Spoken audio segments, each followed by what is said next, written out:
All right, well, hello guys. So I was not planning to be live for this episode as I was going to be out of town, but that vacation did not go according to plan, let's just say, and I ended up being home a little bit earlier than I was expecting. Still at the same time, I had stuff already planned that I could not actually do the live stream right after the episode with Ricky or Voice of Old Town. So I thought I would do my kind of like live reaction after the episode as I watched it. So I watched it just now. I got done finishing about 15 minutes ago, so I could set up a thumbnail and stuff. And yeah, I wanted to talk about it. It was one of those episodes where it's like, I just have so many thoughts on it that I couldn't really wait until tomorrow when I do like our big reviews. And I want to do a little bit of a live reaction to you. So you guys will, I guess, see me stream two times in a day. But I am expecting this to be not a very big chat or people stream because it's literally midnight for me. Yeah. Hi Dakota, hi Ghost, how are you guys? And let me know, what did you guys think of the episode? I want to start off, I guess, with the most controversial stuff right away. Right away, this episode felt like a return to season 1. Felt like it was great until the last, like, 10-15 minutes of the episode. And I was just sitting there, and I kind of figured we were going there. Just based upon, you know, Ricky saying, yeah, the episode had some good stuff, and then one kind of bad moment or whatnot. And it's weird. It's a very weird feeling. Because, like, Alicent and Rhaenyra, that segment, that's where we're going to start with this episode. Because I think it's definitely the most controversial moment of the episode. I understand why it happened, and I get the motivations behind it. I think what they were trying to do, I liked, but I think the execution of it was pretty right? Because it's like one of these things where it's like Rhaenyra is sneaking to try and get to Alicent. And so they do the Daemon thing. It's a little bit better this time, right? It's not as bad this time because, you know, Daemon, when he goes into King's Landing, he has nothing concealing his hair, nothing. It's easy to spot him out. This episode, they go with Rhaenyra, and there's actually a planned, okay, it makes sense as to why she would, but the actual going to King's Landing is so stupid. It is so mind-bogglingly dumb. Like, and I just want to even point it from the point of view of, like, if you're Alicent, I cannot understand the thought process here. So, on one hand, she's kind of given an idea that what she heard and the Aegon stuff was not actually what she thought it was. It was actually this prophecy thing that Rhaenyra talks about. And so, I guess from her point of view, you could be thinking, oh, okay, it's Rhaenyra just coping for it, and I heard the right stuff and all that, and she can't look back, right? Because if she looks back on that action, well, she just put her son on the throne.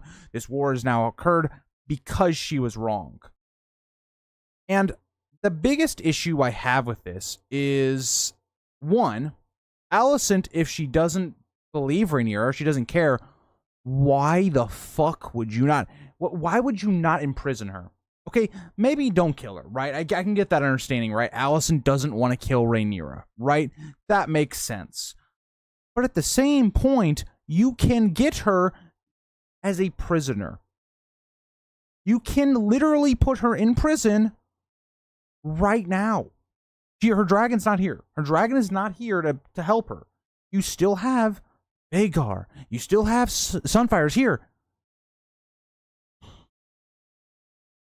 This is what I'm talking about when I talk about this is season 1 House of the Dragon, where we do all these good things, and then we just do this. It didn't, like, you could have done what they wanted to do, but do it in a better way.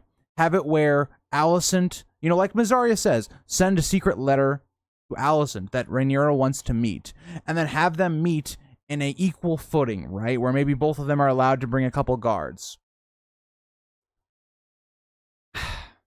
The execution to me was very poor. I don't know if this is just, okay, I'm right off the episode, it's a big change.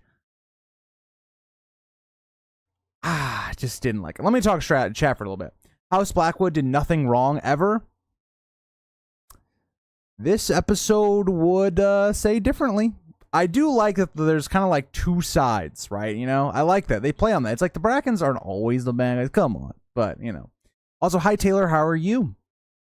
10 p.m. Wow, you're 2 hours behind me. I would love it for it to be 10 p.m. I am exhausted. It's been a long weekend. I might tell you guys more of what occurred for me, for why I'm back home tomorrow. It's a lot. House Blackwood sucked. Bunch of bullies. Yeah, Ghost. Yeah. Didn't like that they went to King's Landing. Yeah, and that's the thing, right? Is like, it leaves me with the feeling of episode 1. It's the exact same feeling. I loved a lot of the build-up. I liked a lot of what was going on. And then we just failed the ending. If I was Alicent, I would have immediately called for guards. Yeah, agreed. But like, I'm trying to get into their head and the rationale as to why she wouldn't. Because I guess it's like, okay, well, Rhaenyra came here in good faith to talk to you. And all of that. But at the same time, it's like, Alicent, if you don't imprison her, I'm not saying execute her. I'm not saying call the guards to kill her. I'm not saying you kill her. I'm saying imprison her. Make her a hostage. Oh boy, I don't know. It's just a bad moment. Seeing Alicent and Rhaenyra together again was fun. It was fun. I liked the essence of what they were going for. Even though I don't like, because the main central part of it was talking about the plot point at the end of episode 8 where Viserys is talking about on his deathbed about Aegon's dream. And so what it did is it more or less gave a cop-out to Alicent to say, oh yeah, she wasn't, fully trying to put her son on the throne already. So they took a plot point I didn't like to begin with. I thought it was the only smear on episode 8. It is the only bad part of episode 8. And they made it a plot point here, and I just don't think that works that well. It doesn't function that well. Because you have Alicent, who's going from the beginning of episode 1 to episode 8, where she's kind of on this journey where she slowly gets more and more against Rhaenyra, and then they discount it because they take it away from that. It comes back to the whole idea of, this idea of everything being an accident. And that's something I think book readers have constantly complained about. I'm kind of in that same thing, because now it's like, and it doesn't just hurt. It doesn't just hurt this plot in terms of how do we actually get to King's Landing with Rhaenyra. It also hurts the idea, again, that Rhaenyra is the good guy. Rhaenyra has now gone out of her way to Alicent 2 different times to try and create peace. One, when you think about her trying to marry her children into Alicent's line. And now here, where she's snuck herself into King's Landing to try and work something out with Alicent. But let's then jump to the fact that, Rhaenyra is bypassing the idea that Alicent isn't on the throne. Obviously, Alicent's not in power because Otto just got kicked out of being Hand of the King. And Aegon's the king. There's just so many logical issues with what happens in this episode that it's like, why did we do this again? Why? Like, we had to leave on this big cliffhanger, and it just didn't work. It just didn't work. It was bad. I would say, I think the Blood and Cheese was more disappointing in terms of what it could have been. This, to me, was the worst writing of the season. By far. In terms of the last 10 minutes. I just... Yeah. Also, thank you, Llama. I appreciate you. Hi, Larissa. How are you? I wonder what time is it for you, Larissa? Because usually when I'm streaming, it's like early in the morning for you. So I wonder if it's like in the evening or something, Larissa. I hated the last 10 minutes of this episode. I agree. Last 10 minutes of the episode really killed it. I loved a lot of things in this episode, but that part was not one. Rhaenyra's council need to put her out of commission at this point. War is inevitable. Thoughts on that saying that I was actually... I mean, okay, Ghost, I can't be too disappointed because I didn't... I expected to kind of see more than we got, but I can't fault them too much because, again, it would have been a lot to show an entire battle, especially given the fact that, we're going to see one probably in the next episode. So I'll give them a pass for that because I don't think it's like the most important thing, but I'm glad they at least referenced it. They at least talked about it. It was an important central part of this episode. It ties that really nice theme of the last episode with, this episode. of, brother fighting brother, or, this lord fighting this lord, not because of who the king is or whatnot, because of their own personal grudges, right? I like that. People are justifying Rhaenyra going to King's Landing because the Maesters lied about Rhaenyra being bad. No, that's not true. That's just not true. I mean, if we're going based upon I don't know if you're talking about the Maesters in the book or we're talking about in the show canon. In the book, Rhaenyra is not a good person. Like, Rhaenyra in season 1 territory of House of the Dragon violently kills Vaemond, and like his line, like without even Viserys's, like, it just wasn't good. Taylor, I actually really liked the Ulf the White stuff. I really liked that. I like getting more of these like characters that we didn't see a lot of in Fire and Blood, developing them. I actually thought that was really good in terms of the tension of building that idea. I like that scene. I really did like that idea. I do think one thing that I've never been a big fan of this, even in Game of Thrones, and so it's kind of carrying over the House of the Dragon. I'm not a big fan for just having nudity to have nudity, or like sex scenes to just have sex scenes. Like, seeing Aemon's dick just like right there in front of you is just kind of like, okay, we didn't need to see that. And I'm not saying that just because I like women. I just think in general, like, stuff where you just like you're going through these windows and it's like, oh yeah, there's somebody just getting a blowjob. It's like, okay, I'm just not a fan of that because it didn't serve the purpose of the story at all. Outside of it, we already know it's in a brothel, so I don't know. I've never liked that stuff where you're showing nudity or sex for just for it to be there because it's Game of Thrones. I don't know. That's just me though. That's a personal preference, I think. Yeah. Yeah. Also, Larissa 316. Wow, you're in your prime right now. You're at the prime of your day right now. That's crazy.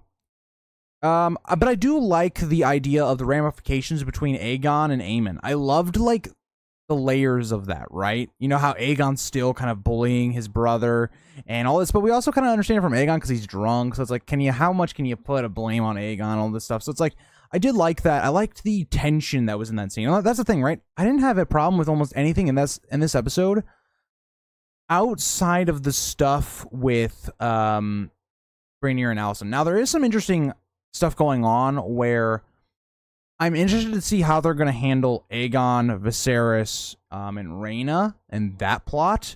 I won't say much more because that's spoilers, but I am interested to see how they're going to go farther with that plot because they have been building towards something with the character of Rhaena that is different than in the story. I think we'll only see the battles that include some of our main, yeah, and that's the unfortunate part, Arya. It's like, us, looking at these battles, we want to see all of them, but we just can't. I don't think we need to see the frontal nudity. Yeah, it just doesn't make any sense. It's like, I get it, like, Aemon's obviously going to be naked, but can you not just have, like, a shot of him from, like, up here? Like, I don't need to see his dick. Like, I don't know. So spoilers, just before I read this off for anybody listening, this is spoilers for future episodes. How soon do you think we'll see the dragon seeds getting their dragons? I thought it would have been this episode. I think it's going to be towards the second half of the season. I think specifically episode 5, Llama, I would look towards that and going further, building that plot line. But I think they're trying to flesh out some of the dragon seeds more before we get into them, right? So they're actual characters, right? How we're getting more Ulf stuff, Hugh stuff. I think it's just going to, slowly we're going to get them all going forward. Arya, I don't blame you at that at all. I like the Aegon's Conquest references. I agree. I thought that was great. I was not expecting Rhaenyra to send her children to Pentos this early. I wasn't either, but I understand why they're doing it because they're trying to connect that plot with Rhaena's plot. And so there's a lot of things going on there. So we got to see how the execution of it is, but I definitely don't think it's a bad thing so far. Aegon's armor is supposedly Aegon the Conqueror's armor. That was so disappointing. I don't disagree, Ghost. I don't disagree.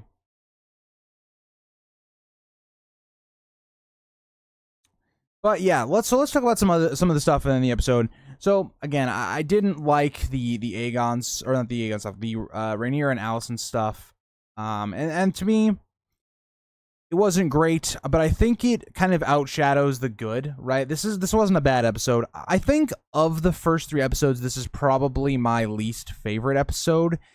it's weird because this episode and episode 1 feel almost the exact same, but I think episode 1 had more impactful scenes, that more things that I enjoyed from characters. And so, Daemon was a highlight of this episode also. My one true love, Millie Alcock, was in this episode. I love that woman. She was in this episode in a flashback with Daemon, which was absolutely fantastic. Everything with Daemon in this episode was fantastic.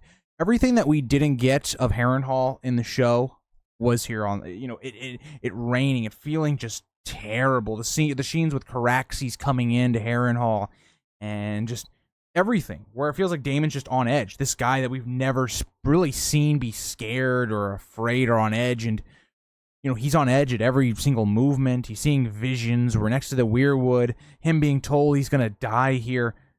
It is fantastic. I love the way they did Harrenhal. It felt magical. It felt mysterious and disturbing. That was the best part of the episode. I think what they should have done, if I was going to redo this episode to where it ended on a stronger point, I wouldn't have had Rhaenyra and Alicent talking. I would have had Rhaenyra and Rhaenys talking about all this stuff with the councils, having the two connect about what's going on and their ways they should be going forward. And then leave the Daemon stuff at the end, right? Where Daemon gets this reveal that he's going to die here. That's a good way to end the episode. I think that's the way I would have structured the episode. Everything being built around Harrenhal and Daemon. So I love Daemon because we're getting more of the character, right? Him seeing these visions about Millie and younger Rhaenyra, and also this child that he is ordered to be killed. It shows it because it tells you in the back of, Daemon's mind, he thinks about that stuff. He's thinking about how, he groomed Rhaenyra. He's thinking about how he's, feels this guilt for this child that he's killed.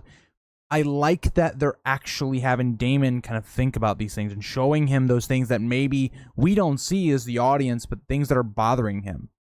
Still no Nettles. Llama, I hate to inform you of this if you don't know, but Nettles is not in the show. There is no Nettles in the show. There's a replacement for Nettles, but there's no Nettles. I won't elaborate anymore on that.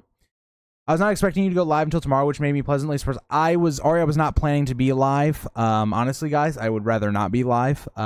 But my vacation plans did not go as they should have, let's say, and so I ended up being home earlier. I wasn't able to watch the episode and then review it with Ricky right after the episode. I wouldn't be able to go live until like now, so I couldn't have gone with him. So I feel bad that I'm live now, but hopefully he understands. Yeah. I'll be live in probably like 16 hours after this. So yeah. The scene was important, though, as we saw that Aegon has always bullied Aemon. I felt bad for Aemon for a second, then remembered that I hate him for killing Luke. Yeah, Larissa, I think the scene is great. I just think some of the stuff in there, like with the nudity stuff, I was just kind of not a big fan of. Simon Strong giving up Harrenhal that easy was laughable. I think it makes sense, though, right? Especially given that, the rumors, right? That goes into the idea of fire and blood. Who killed, the Strongs, right? Was it Daemon? Was it whoever, right? I like that you have that different aspect where Simon Strong seems to know right away who it was, right? Who has the most to gain from it. And it's Laris. I like that. I really thought that was great. I hated Kristen's hand and loved... Yeah, I also liked Gawain Hightower. I just liked his smug attitude. I thought that was funny. But yeah, Arya, that's part of the character of Rhaenyra, right? That's the part of that they're getting right so far, is that Rhaenyra is someone that is quite passive in the war. Now, it's a bit different in the show because the motivations are a little different, right? In the show, it's kind of because Rhaenyra is a good person. She has a good morality. She doesn't want to see the dragons fighting, and she doesn't want to see all this carnage and war. That's not really the Rhaenyra that we get in the book, where the Rhaenyra in the book is in a quite deeply depressed state about Luke, about Viserys. She's someone that is kind of pushed into disaction because she doesn't want to use any of her children, right? So that's kind of the inaction we see from Rhaenyra, and it's a little bit more because of just basically purely because she doesn't want to waste her or lose her sons because, like, how Luke did. Here, it seems like Rhaenyra is much more composed. She just doesn't want to do, like, dragon combat and all that. So, I don't know. I do think Ghost, the Alice River, like, line seemed a little not on the mark in terms of delivery, but I still thought it was a good, I thought it was a good introduction, I guess. I don't know.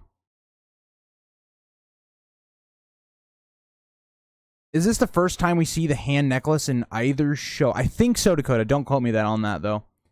But another thing I wanted to point out, Arya, right? Like, that's why I like Rhaenyra, though, because she's such a complex character, right? She has the fiery nature of the Targaryens, like Visenya before her, but she also has aspects of Aenys as well, right? She's like she's not the perfect blend of Maegor and Aenys, but she's like a mixture of both in terms of like fire and blood source material, and that's why I love her so much. But I don't know. So happy we saw. Yes, I love Millie. I love Millie. More flashbacks of Millie. Thank you. Yeah, Caraxes and Daemon were the highlight of the episode. Why did they cut out the Battle of Burning Mill? So Joey, I think the simple answer is didn't have the budget to show such a big battle. And also it's a battle that book fans would love to see. It's not needed for the show. It's unfortunately that. It's not like you need to show it. It's not like a Battle of the Blackwater where you've got Tyrion and Davos on both sides. Most of the show audience don't even probably know House Blackwater Bracken, so they just don't. It's not that it needed to be there. Joey, I actually didn't mind the strong stuff surrendering so quickly. I didn't mind that at all. I thought it made sense based upon the rationale that Simon has. Yeah, Arya, the best thing I can say about it is she wore a better disguise, but her going to King's Landing makes less sense than Daemon going to King's Landing, and I didn't like Daemon going to King's Landing, so that's, I don't know. Yeah, Arya, Rhaenyra just is not thinking straight, and I don't know if it's Rhaenyra being impulsive and emotional, or it's her being dumb, because it feels like she's just dumb. The fact that she believes she's going to go to Alicent to try and create a peace when Aegon's child has just been killed. I know Rhaenyra didn't do it, and that's fine. But come on. Like, think. Like, really think. You think Aemond with Vhagar is going to back down? Are you insane? Best part of this season so far, Arya, I still think all of episode 2 is better than episode 3. Pretty much in every part of it. I mean, I would still say, and I think part of this is, it's because I really love Jace and I really like Rhaenyra. For me, the best scene so far is still their kind of embrace and that emotional acting from the actor who plays Jace. That scene in episode 1 is still my favorite scene of the series so far. I did like, I think the close second would be Otto and Aegon, when Otto is kind of replaced as Hand of the King. That would be my second. This episode to me feels like the weakest of the three, based upon the fact that I think outside of Harrenhal, we didn't really hit the heights of, episode 2, of course, or some of the stuff of like episode 1, of like my favorite parts of episode 1. But the worst part of the season was this episode. It was the end of this episode. Yeah, it's the end of this episode and then Blood and Cheese. So the endings of 2 of the first 3 episodes, unfortunately.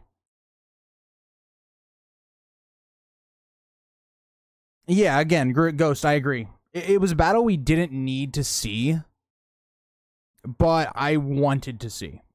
Because, again, it's being a book reader, it would have been cool to see. Yeah, again, Joey, the problem is what they're doing is you've now had Daemon and Rhaenyra sneak into King's Landing in 2 of the 3 episodes. So what does that do? It shrinks the world. It makes the world feel small. It makes you feel like, okay, well, when we get to episode 8, right? Why doesn't somebody just kill Aegon? Because it seems like it's this easy to get into King's Landing. That's the problem. The problem is you're shrinking the world. You're making the world feel smaller. I don't know. What if Aegon had seen Rhaenyra? He would have had her beheaded. Yeah. She'd be dead. I mean, it's maybe plausible that Alicent could have talked Aegon into just imprisoning her, which is what I think Alicent would have done. I think Alicent would have imprisoned Rhaenyra, and then at that point she would have been a hostage, and Aegon would have maybe seen that. I don't know. If they want peace in the Riverlands, let the Freys take over for the Tullys. Also, why are the Tullys always old and weak?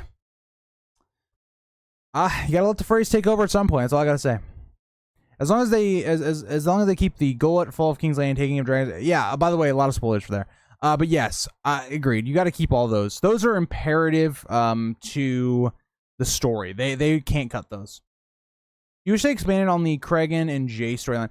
Joey, I'm kind of in the middle, right? Because I don't mind it at all. Because I personally, going into the season, was expecting they were gonna do Jace at least like 3 or 4 episodes in the North, and we were gonna get a whole like White Walker plotline. I'm glad we didn't get that, and I actually like Jace, so I like him being more involved in the normal story. Even though we maybe only get like 1 or 2 scenes of him, it seems like each episode. I don't hate that. I'm like back and forth on it. Yeah, it just makes the world feel small. It feels like they're too afraid to do the dark. But Llama, here's the weirdest part, right?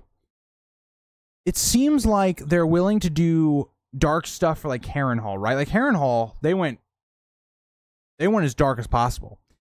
But then it feels like at other times they're holding back, or they do something to compensate because they think they need to have this big moment at the end of an episode, right? Like that's kind of what this feels like. Episode 3 at the end feels like a moment where it's like, how do we have another big emotional climax to the episode, like episode 1 and 2, when there isn't one in the source material, right? Like there is no real like end of episode 3 big moment, right? Because you're right in between Rook's Rest and you're between the battle for the Cargill twins. There's not a big moment you point to that you put as that's the client. So they feel like, okay, we got to make something up. We got to have this big moment so people are so interested they keep watching. And it's just like, I get what you're going for. You forced it. You forced it and it didn't work. It just didn't work.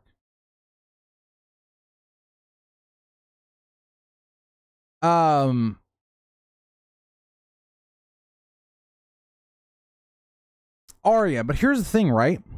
She already believed that was a lie. So the only, like, this is the thing. The way I view that scene, Arya, is I think it was actually for Alicent. It's to seed or put doubt into Alicent's mind that, oh wait, I could have been wrong. It just adds to her guilt. While also, it makes her feel even worse because she knows she can't stop the war. I think part of it was to give Alicent something to do in this season because, again, she's not a main player anymore. As much as I hate to say it, she's not a main character. She shouldn't be a main character anymore in the war, right? This is now Aegon, Aemon, Kristen Cole, Daemon. It's their time now. It's Jace's time. And so the writers are in this weird position where how do you take your main character from season 1 outside of Viserys and Rhaenyra and kind of push her to the back a little bit? And so you're kind of writing things in there to make the characters still there. But it's like, I don't know.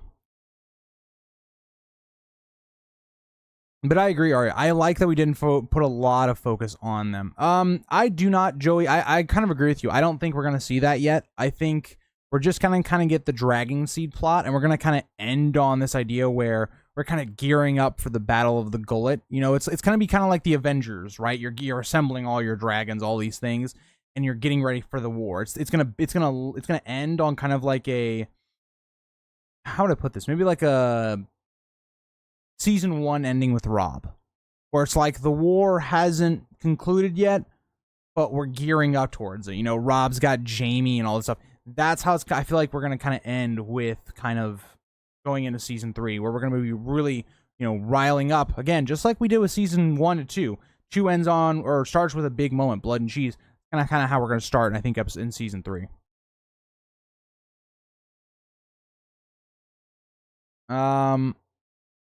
We may see the twins ghost. We may. Rhaenys is the one talking Rhaenyra down from war. Let's remember. Agreed. And again, this is the thing. I think a lot of her lords are right? Like Rhaenyra is definitely not right, and we can understand why Rhaenyra it fits her character. Why she doesn't want to be springing into action. I mean, they're right. You've killed Aegon's child. It's too late now.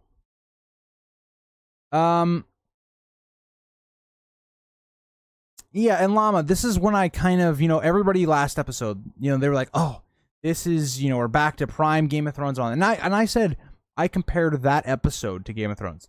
House of the Dragon is not Game of Thrones level. It's not there yet. It's getting there. It's like, this is season 5 level. It's kind of where it is. It's like, there's some good in there and there's some bad in there. You're never getting, 2 was the first kind of, there's like 2 or 3 episodes, I think, of the show that it felt like complete episodes. This is another one that just didn't really feel like a complete episode. I wish the season had more episodes. It feels rushed since they were eliminated. See, Joey, I don't feel like it's rushed, right? That's not the feeling I get. I think the issue they're coming to is they're kind of falling into a trap because, for instance, like Aegon and Viserys are supposed to be a bit older, so you're kind of falling into a trap there. So the time skips seem to have kind of created issues in terms of the ages of characters. For instance, they had another issue with like Blood and Cheese where, they weren't old enough to have another child or something like that, and it's like, okay. So I think it's this issue where I don't think it has anything to do with the time. I think it has to do in terms of they want to keep Olivia Cook at the front of the episode, and they wanted a big emotional moment, right? They built it up from the last season, right? When Alicent, gets this letter from Otto Hightower, trying to get peace and all this stuff. Or not the letter, but it was some like passage or whatever. Building up that relationship the two still had, and it felt like there was some stuff there that wasn't resolved. And it didn't really get resolved in this episode either. Like, it did, but it didn't, right? Like, they talk about episode 8 and kind of their last partings and all that stuff. But then, this is the other part about that conversation I didn't like. Alicent's like, you know me for all these things. I've never been a liar, and I've never been deceitful. And I'm like, what are you talking about? You've been deceiving people to get Aegon on the throne for how long?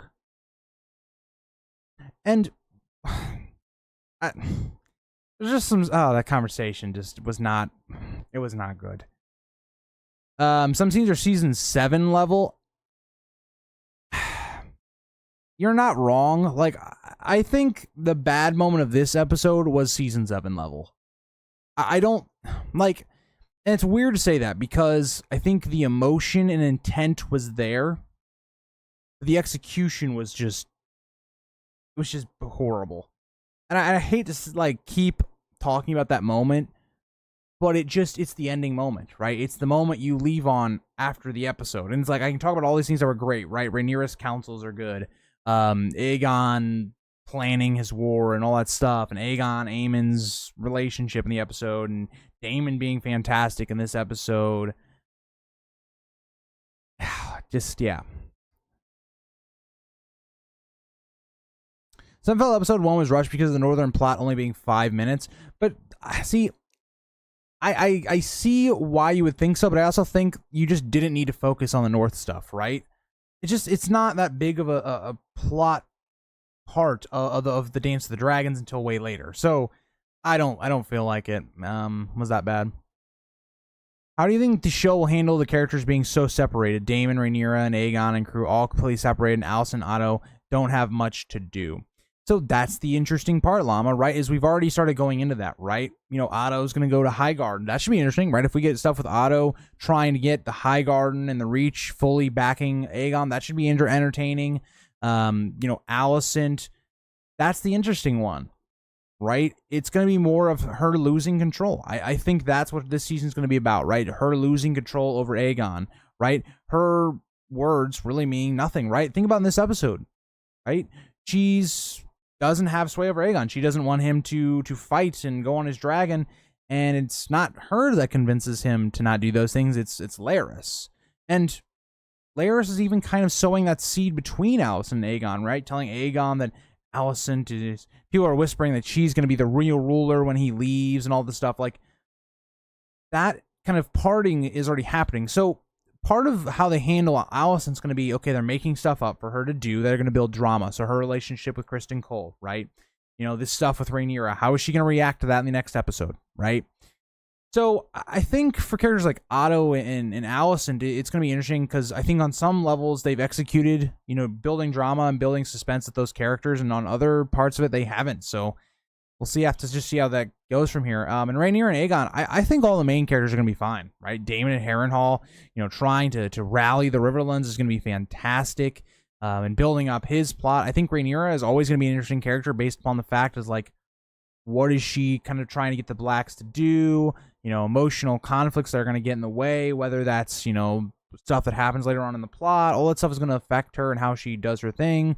Aegon is the same, right? Aegon is also the same in terms of reacting to events and trying to maneuver and how he's being swayed by Kristen Cole, by Larys, by Alicent, by Aemond, all these different people.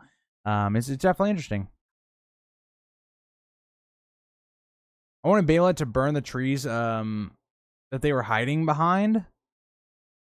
Yeah, so did we all. But, that part of it, I will say, it's like there's a ton of trees. Like, you're just not going to see them, especially moving quite quickly or kind of high up. It's just going to be hard to see them.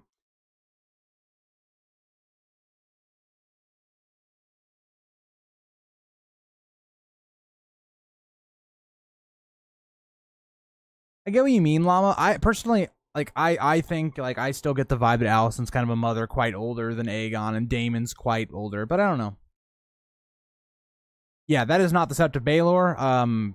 Obviously, it's named after Baelor, and Baelor has not become king yet, so can't be the Sept of Baelor. So yeah. I can't believe some hardcore book fans thought that scene was well written. I mean, again, I think there are maybe people in the community that want to like House of the Dragon so much that they're willing to see what is there, right? Because the intent behind it makes sense, right? You feel like if you're Ryan Condal, let's take a seat in the writing team right now. You're sitting here, you're going, okay, we've kind of built Rhaenyra and Alicent to kind of have this situation where they have something where it just feels like we haven't concluded their characters together yet, right? But then how do you do that when the book material and the war where it is, there's no situation where Rhaenyra and Alicent will meet up, really? How do you do that, right? And so let's put that into an episode where we don't have a major climax in it. And so you take a look at all those things broadly and you go, yeah, this is a great idea, right? Let's have Rhaenyra and Alicent meet back up. They can discuss what actually happened on Viserys' deathbed. They can discuss their relationship. It'll be a really emotional moment. The problem is, how do you connect that dot, right? How do you connect point A to point B? And that's where they went wrong. The intent was there. It wasn't in terms of a lazy idea or plot idea, but it's how did we get there? That's where they really struggled.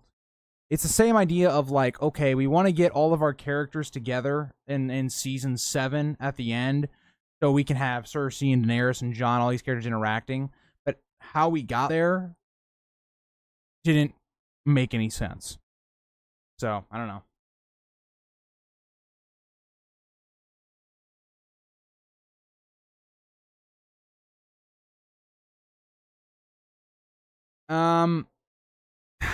Joey, I agree. I think let it breathe, right? Let Rhaenyra and Alicent breathe and then come back as these completely different characters, right?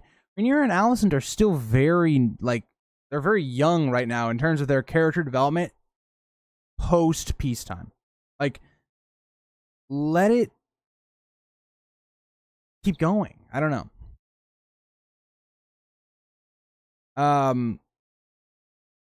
Also, yes, another mention of Darren and his dragons. That is always a good sign. I do want Daeron. Do you see Otto appearing any more this season? That's a tough question. I think we could see a little bit more of him, but I don't expect to see a ton more of him. I think if we see him, it'll be maybe in a few scenes. Matthew, I did not expect to be here. As Catelyn says, Didn't expect to be here. I'm shocked that so many of you like in chat at this hour. That's all I'm gonna say. I'm shocked we have 20 viewers in chat at midnight. You guys are crazy. I love you guys, by the way. It's been a rough weekend, so I appreciate all you guys that are kind of here with me to talk about, you know, the episode. I get why Rhaenyra wants to stop the war, though, because she knows this war could mean the death of her house, and she's not wrong. Yeah, right, she's completely right. But the idea that she thinks she can stop it through Alicent makes no sense. Right? Like, that's where I'm like, I'm sitting here and I'm like, I don't know if I should judge it on the fact that Rhaenyra is just very emotional at this point. She's thinking with her Catelyn brain. Or her Catelyn heart. Where she's thinking with her heart and not her brain. Her brain tells you, obviously, you shouldn't be here. So, Joey, I think you look at it from one, Aegon is drunk. So, I want you to imagine yourself at a very young age like Aegon getting drunk in a brothel. You see your brother, who you've had a pretty relationship at best. You can see where it goes from there. I thought it was good to kind of remind us, the audience, because it's been a while since we've seen kind of really the way Aegon and Aemond really interacted when they were younger.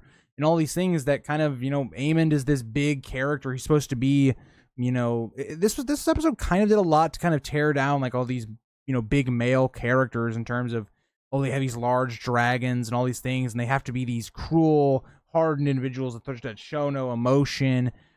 And they did that for both Daemon and Aemond in this episode, so I did like that. I like that we're continuing to kind of flesh out Aemond, because there's just not a lot for him to do at this moment anyway. Arya, that's kind of where I'm at, right? That's just where I am. I love this episode until the end. I gave it an 8 during Ricky's stream. I rated ahead of the premiere. Harrenhal was everything I wanted and more. Matthew, I'm just kind of in a weird spot. Because I think I wanted more from episode 1, but I don't think episode 1 was handled as badly as episode 3 was in its ending. Because episode 1 and episode 3 are quite similar, right? In terms of, there's a lot of good there, right? There's a lot of, you know, connecting themes to other episodes and moments from before. So it feels like on par with episode 1. So the only thing that like differentiates episode 1 and episode 3 to me is I think there are more standout moments of episode 1 than there were of episode 3. Right? Like episode 1, I really enjoyed, you know, the death of Luke and how they handled that. Rhaenyra's grief. I really enjoyed that powerful performance. And Emma Darcy was still great in this episode, don't get me wrong. I just felt like there was more moments that I liked in that episode than I did this episode, because I think both episodes were not good on their endings, and I think this episode was handled worse than the ending of episode 1. Where it's like episode 1, it still leaves you in quite a bit of an emotional state, right? A kid still dies, you know, the dog getting kicked. It still wasn't great the way we got there, but it was making more sense than what happened in this episode. And so from a logic point of view, I think episode 1 was better than episode 3. I would personally go episode 2, 1, and 3. I just was not... I just think the way this episode at the end was handled is just mind-bogglingly bad. It's definite. It's worse than Blood and Cheese, and I don't know. Also, I hope your headache goes away, Matthew. Agreed, Arya. Again, that's what I talk about. It feels like the world is shrinking. It feels like your moments that were there for later, you just spoiled it. I don't know.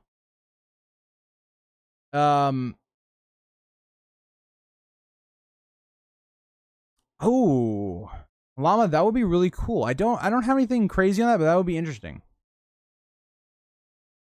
Yeah, Dakota, I was not sure if I was going to stream tonight, but I decided, you know, I would.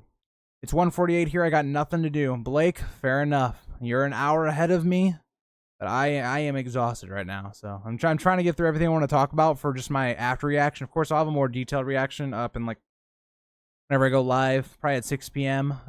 Central Time, but Aegon better enjoy his nights out with his buddies before this war starts. Agreed. I mean, put it this way, right? Aegon is a kid that's like in his college years, or like for you know, he's in his like early 20s area. Imagine yourself at that age being king and having terrible influences around you. You feel sympathy for Aegon, even though you know he's being a dick to his brother. But I do have sympathy for Aegon. Like, I feel like I'm like, you know, you look at it and you're like, you don't have a father. Your mother is a horrible mother, just in every part of it. So, I don't know. Also, Larissa, I hope your migraines feel a little bit better.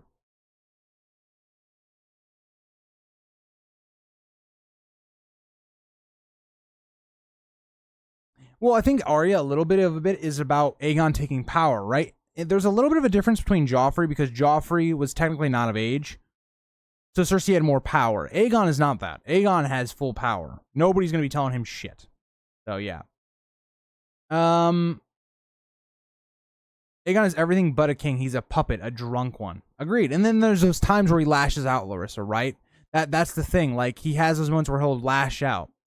This episode seems to have pretty mixed reviews. Yeah, I expect that from an episode like this, right? This is not a blood and cheese episode where the casuals are going to love blood and cheese. This is a moment where I think even casual viewers might feel pretty mixed on, because it just logically doesn't add up. It's not one of those things where it's like, oh, it wasn't adapted as well as it could have been. It was a lot of missed potential. It just didn't make sense. So I think it makes a lot more sense for this episode to be pretty mixed compared to like episode 1 or 2, in my opinion. What do you think of Ulf flaunting his bastardom grease? I think it makes a lot of sense. I think I love that, right? It makes sense, right? Could you imagine if you thought you were part Targaryen? You'd be flaunting that around. I love that. I love that. Maybe that's the reason Ulf leaves King's Landing, Arya, right? Is people, you know, he's scared shitless. You know, Aegon knows what he was saying. I mean, he might be scared shitless. I might be. I don't know. Team Ulf the White. I am not Ulf the Grey anymore. I am Ulf the White. Thoughts on the theory that Kristen, it could never. It could never happen. Daeron is too pure, too good to be anything from that devil spawn. What do you see happening in the last episodes? Joey, I think we're going to see it's hard to go in without like talking a lot about spoilers. And I know we've talked about spoilers a little bit in this, but I think we're going to see a lot of the Dragon Seeds plot being expanded, right? In terms of getting more of Hugh, Ulf, the Velaryon guys. I think we're going to see more of those and kind of all of them getting their dragon. I think we're going to see a lot of reaction to the events of Rook's Rest. I think we're going to be setting the stages for the Battle of the Golden. You know, both sides finally, you know, having their battle plans. I think it's going to be a lot of build-up. I think this season's going to feel like, in a lot of ways, kind of season 3. Where you have, like, yes, that one big moment, like the Red Wedding, which will kind of be like Rook's Rest. And then you're going to have, like, a reactionary stuff that builds in to make season 4 as good as it was. That's where I think we're going to be at season 3. Where season 3, you're going to have a lot of big moments. So, also, no problem, Larissa. Also, Llama, thank you for heading in. And I appreciate you. Matthew, I'm a little disappointed, but I understand it, and I don't think, you know, I don't hate on them for not doing anything. I understand completely why they didn't do it, but it is a little disappointing. Also, I think it's weird they didn't call the episode Harrenhal, Matthew. I think it's much more of an apt name given the focus of the episode. I thought it was the best part of the episode. I don't know.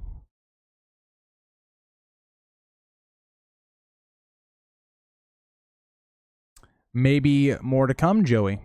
Maybe more to come. Maybe the Brackens lash out again, Joey. I don't know. Why do you know the small folk attack Aegon for hanging people once he... Well, he does have Kingsguard with him, right? He does have people, and not everybody's going to be against Aegon, so...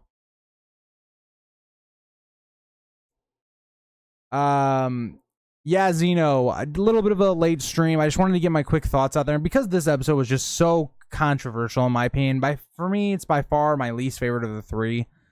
And I talked about it a lot in this stream, so if you want to go back and kind of hear my full thoughts, I'd probably go back, or just stay for the stream today later on, which will be much more, I guess, expanded upon. I don't know. If you don't know, Cole could be Daeron's child. No. Zeno, no. I know it's a legit possibility, but if they come out here with some bullshit like Cole is actually Daeron's father, Daeron did not get them good looks. Being called Daeron the Daring because of Crispy Cole's ass. No way. No way, I won't have it. Yeah, I think Ricky went a little wild on that. Comparing this episode to season 4, episode 6, I think he went a little rogue with that take. I mean, I can see where he's coming from. You know, the Harrenhal stuff was really well done. But putting it up there with, like, the Tyrion's trial thing, that's one of the best scenes of all time. Like, that's one of the best acted scenes I've ever seen. It is a building of, like, 3.5 years of character development. I get the reference. The idea is, like, episode 6 has a really bad moment, but the problem is the rest of the episode in episode 6, and I know this because I was watching that episode very recently, it kind of covers it up, right? All the other plot lines are just so well done. You kind of forget that happens, and it's kind of a minor thing that goes on. When you have House of the Dragon take your two main characters and make them both illogical and not make any sense and have a horrible written scene, it's more like in your face. It's the end of the episode, but yeah. Matthew, you can go back to the stream when I mentioned it, but boy, was I a happy boy when I saw Millie. I miss Millie. I do. I love that woman. I love that woman. If I ever hit 1 million subs on YouTube and I get clout enough to message Millie and for it to be recognized, we're going to be retweeting the Valentine's video I did. That's all I'm going to say. Episode 4, better. I have all the faith in the world. Like, based upon Ricky's kind of ratings of the episode, I'd say we're a little bit different on episode 3, but for the most part, he's been kind of right on, like, where he's gone with things. Like, Harrenhal was fantastic. Episode 2 was fantastic. Episode 4, he said, was, like, right under episode 2. So I expect episode 4 to be better than the first 2 we've done. What do you think of Baela being mad at Rhaenyra? I mean, I completely understand it, right? I don't know. I think it's like Baela. I think Baela and Rhaena. Let's just talk about both of them, right? Rhaena, for her situation, she's being basically sent away because she's not a dragon rider. It feels like because she doesn't have a lot of use. She's being sent away to babysit kids while her sister is scouting and doing all these things. Like, I understand it, right? And I understand Baela as well. It's like, you know, she's getting kind of scolded for, you know, trying to kill these scouts, these outriders and this stuff, and we're just not doing action. I can definitely get it.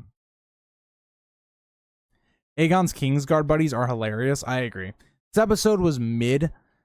You know, I wouldn't say the episode is mid, but I would say in terms of House of the Dragon quality, it's kind of like, I'd probably give it like a 7.5. Around the same rating I think I gave. I don't remember what I gave Blood and Cheese. I think I gave Blood and Cheese either a 7.5 or an 8, but I'd say it's around that quality. It's probably a 7.5 for me. I wish Baela would have roasted him, Larissa. It wasn't bad, but it was just okay. Like, see, that's the thing though, Zeno. I think it was good, but one part of the episode just really crushed it. It really, like, it was a different feeling than I had for episode 1. Like, episode 1, I was like, wow, very disappointing. A lot of missed potential, but it was still acceptable. Like, it was still like, I wasn't gonna like throw a hissy fit and be like, oh yeah, this show sucks.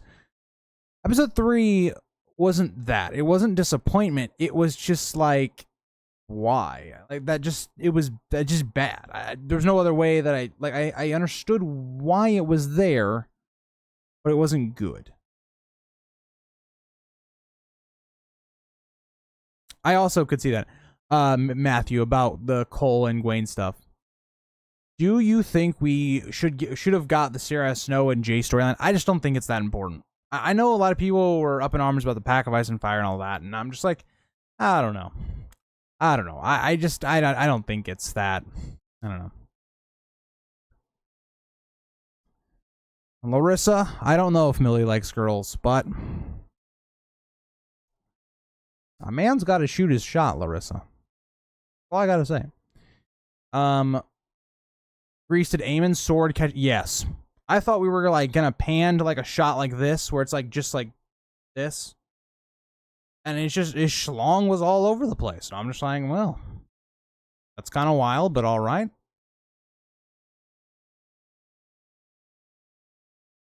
I agree, right? I think Jace is kind of in a position where I don't know. I don't know. I just feel like Jace wants to do action. He's tired of sitting. You know, when you're someone that's anxious, or you want to you mix like a guy who's a dragon rider and all this stuff. I don't know.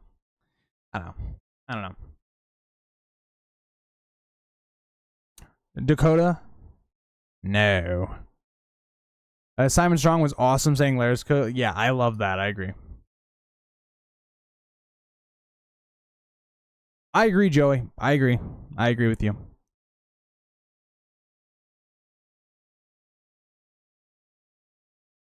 Agreed, Arya. Agreed. I liked him playing dumb.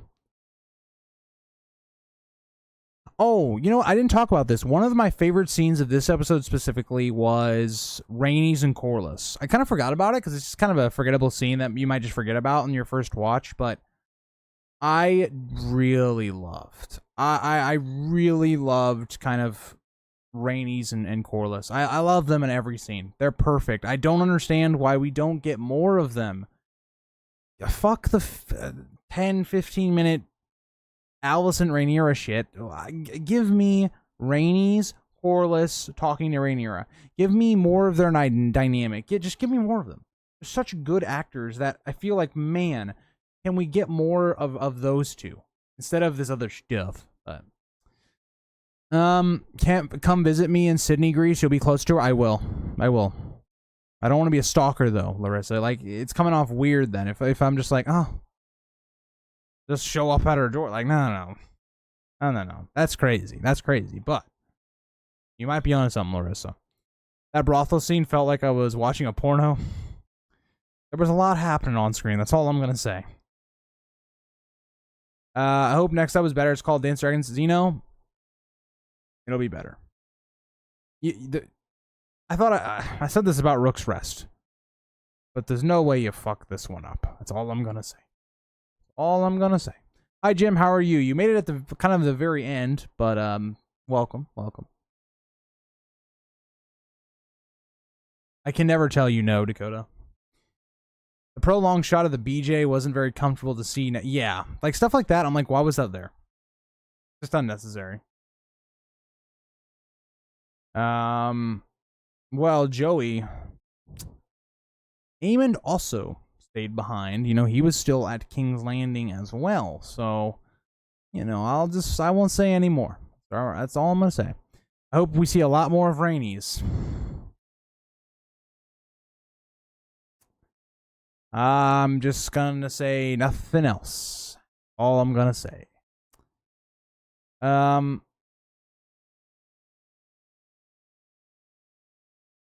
Agreed, Arya. I agree. I think Aemon's sword was way worse. Aegor, my man. Aegor. I don't know if you're ever in here when Aegon's in here. We haven't been blessed with Aegon's presence. Aegon the Unworthy. Your father. He may have a word for you in the next stream, but how are you? Also, I liked what we got with the Brackens and Blackwoods at the beginning. I liked seeing, you know, how it all started. The Brackens, I'm just saying, I don't know if they moved all them stones that quick. I think the Blackwood guy, little misremembering. I'm saying. You know I'm a House the Dragon fan. You can tell my feelings on this episode is 7. Yeah, I mean, I do too, right? I love this. I want House the Dragon to be so good.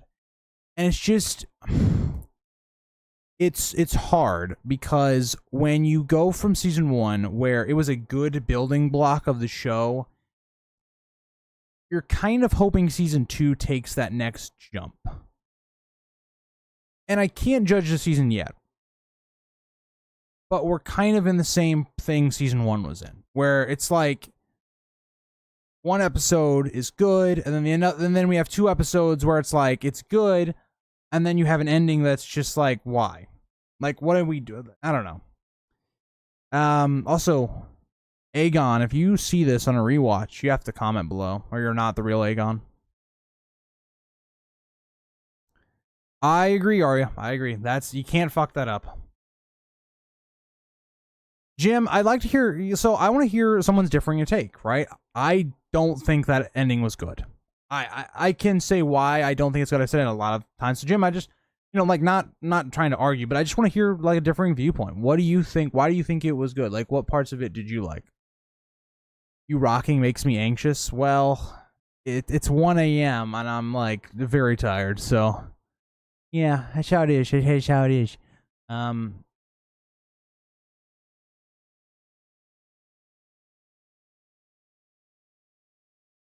He's got an absolute hammer. Well, Dakota, that's how it is. Matthew, I think it was Sam, but don't quote me on that.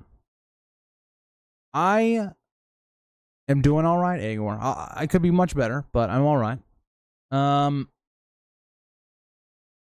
If I wasn't a book fan, I'd probably like this episode more.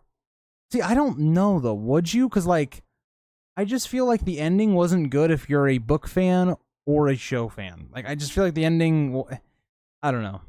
Jim, I want to hear your thoughts because so far nobody has like said they liked it. So I want to hear like what you liked about it. I don't know. Oh my God, Aegon was actually here. That's insane. He was actually here. I summoned him into the chat. Oh boy. Yeah. Do you like that they are changing things to appeal more to casual fans, or the lack of substance force changes? Joey, I'm a book fan, and Fire and Blood I love Fire and Blood a lot more than other people do, and so book changes, I'm kind of in the middle, because it's like, I like book changes that are executed well, that have meaning to them, right? And so, like, for instance, Jace. I kind of like the Jace change where he comes south and he's there with Rhaenyra right after Luke's death. You get that really impactful scene. I like what that does for that character. I like, getting more of his relationship with Baela. I liked all of that. And then there's changes I don't like. Like most of Blood and Cheese, right? Where it's like, it was fine, but it could have been much better. That was Davos Blackwood. Oh, okay, Arya. All right, fair enough. Better not be talking about me, Dakota. I am everyone's Aegon. It is known. I brought back the controversy of Viserys' death. It was a way to bring them together. I feel it changes the next episode approach. Okay, I could see that. I mean, I will say, Jim, it is nice because I was not a big fan of the way that was handled. Just in the fact of like Alicent already was seeming like she was on a path to put her son on the throne, and so I felt like they threw that in there to make Alicent feel more innocent in that situation, when that was never really the case. If you watch the first season, and that's what I say. Like, Alicent to me was the best outside of Viserys, was the best written character for season 1 outside of like the very end, like episode 8 and 9. And so my issue is, if you liked that ending more, or all of that stuff, maybe I think you might like it more. I just don't think it worked for me in terms of how did we get there, Jim. I think that's more of my issue than the actual conversation, Jim. So like, I'd love to hear your thoughts on like what you thought of like how, like, the rationale of Rhaenyra to go to Alicent, trying to sneak into King's Landing, going through this whole process of trying to talk to her. Like, that's where more of my issue is, on not exactly the conversation. Right? Like, the conversation, I understand why they wanted that conversation to happen, all that stuff. I think my thing is, Jim, I think that conversation would have been more impactful, would have been more natural, and would have fit the story way better if that happened, towards the end when certain events happen. So that's my perspective on it. I feel like it would have worked way better later on. And then we would have, Dakota, I get that. And also, I hope you're doing all right and all that stuff. Prayers for you as always. Hope you're doing all right. That will be the last Rhaenyra and Alicent scene we get, I think. Well, of this season, probably. Not of the next season. See, Jim, I would have been okay with that scene happening, right? I just think the execution of how we got there didn't make a lot of sense, right? Like Rhaenyra sneaking into King's Landing, and then Alicent then not revealing her to anyone. It just didn't really feel normal. It also felt like, okay, if you're Rhaenyra and you take a step back and you go, wait, Aegon's the king. You've just killed Aegon's child. Otto Hightower just got put out of being Hand of the King. Kristen Cole is the new Hand of the King. They just tried to do an assassination plot attempt against you, which means that Alicent's not in control anymore. So it's like, I think if it would have been something like Mazzaria suggested, where it was like, okay, both of them maybe meet on equal terms and footing. You have the King's Guard on both sides or whatever, or you have a certain amount of people that are allowed to come. I would have felt more likely to accept it. I just feel like having Daemon sneak to King's Landing, then Rhaenyra, and 2 episodes later, it makes the world feel a bit smaller. But I don't know. That's my thoughts. But I definitely get where you're coming from, right, Jim? I think that emotional effect that you're kind of talking about, what they were talking about, is kind of what they were going for. I just think with some people that just didn't land, and for me that didn't land based upon how we got there, and stuff like that. All right, did episode 3 feel like filler to you? So no, it didn't feel like filler to me. Right, like everything had a reason for why it was there outside of the ending for me. I felt like this stuff was good. I liked majority of it. It's that last 10-15 minutes to me that I just didn't really like.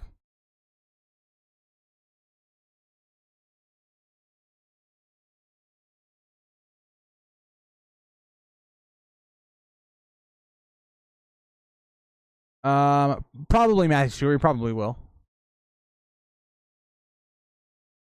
It changes Rhaenyra approach from here on out. I mean, maybe, but I think it doesn't really, though. Like, in terms of her war effort, right? She's still not going to want to put her sons in any type of harm, so she doesn't want Jace there, right? Are we then going to... She also, we know for a fact, it does not change that whatever happens at Rook's Rest, whatever you think is going to happen, Rhaenyra doesn't get involved. So, I don't know, like, I don't know if that effect really changed anything. Right outside of just Rhaenyra and Alicent are not on good terms, really, and she knows there can't be a peace. She kind of should have already known that, though. Like, that's where my logic is going towards, right? They tried to assassinate you. You've killed, or you're not you, but your family, your husband. You got Aegon's child killed. Like, it should have been pretty obvious that there's no chance for peace anymore. Unless you bend the knee. Unless Rhaenyra bends the knee, there is no chance. The visuals, yeah, in Harrenhal were great, Joey.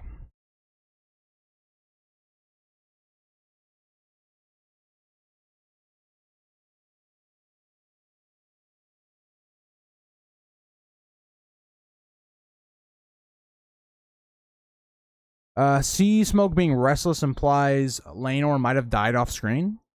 Possible. Or maybe he just got outside of that psychic buzz or barrier, however long their telepathy connection works. Or maybe it's Sea Smoke is tired of Laenor's shit, and now he's like acting out. I don't know. Everyone's sneaking into the capital and everyone is getting ready for war. Agreed, Aegor.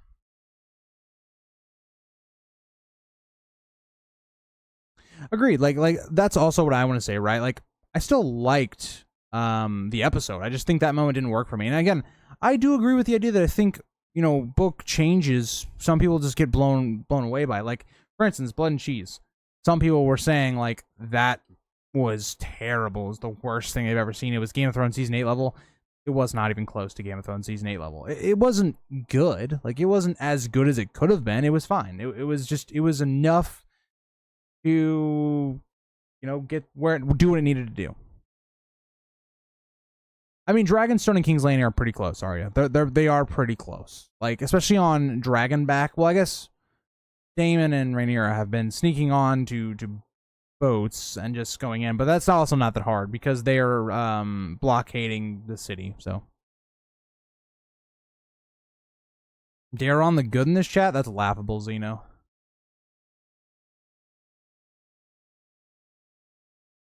So Arya, it was her basically trying to threaten Alicent that if Alicent said anything, she was going to kill her too, which is just wild because Rhaenyra would lose. Like, killing Alicent doesn't do anything for Rhaenyra. It does nothing.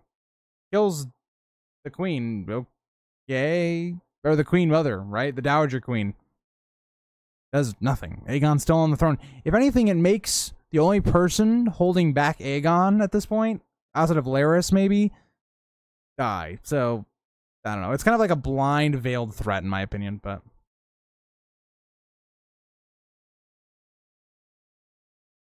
They have to explain Laenor's death somehow. Yeah, Jim, if Laenor did die, that probably should be mentioned, but I don't know.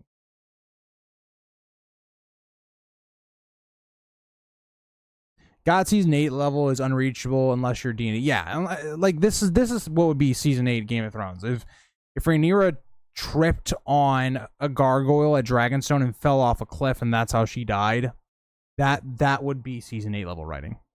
Or Vhagar was like flying over the blockade and got smoked by Corlys Velaryon. That's Season 8. As far as a very solid 3 episodes, yeah, agreed. I mean, Matthew, I think for me, it's just one of those things where it's like I was expecting this season to grow from season 1, and it hasn't really. It's kind of stayed at the same quality of season 1 through 3 episodes. So I don't know. It's kind of stayed at that idea where it's like you've got some good, you got some bad, or some questionable, bad and questionable. It's more or less what season 1's been about.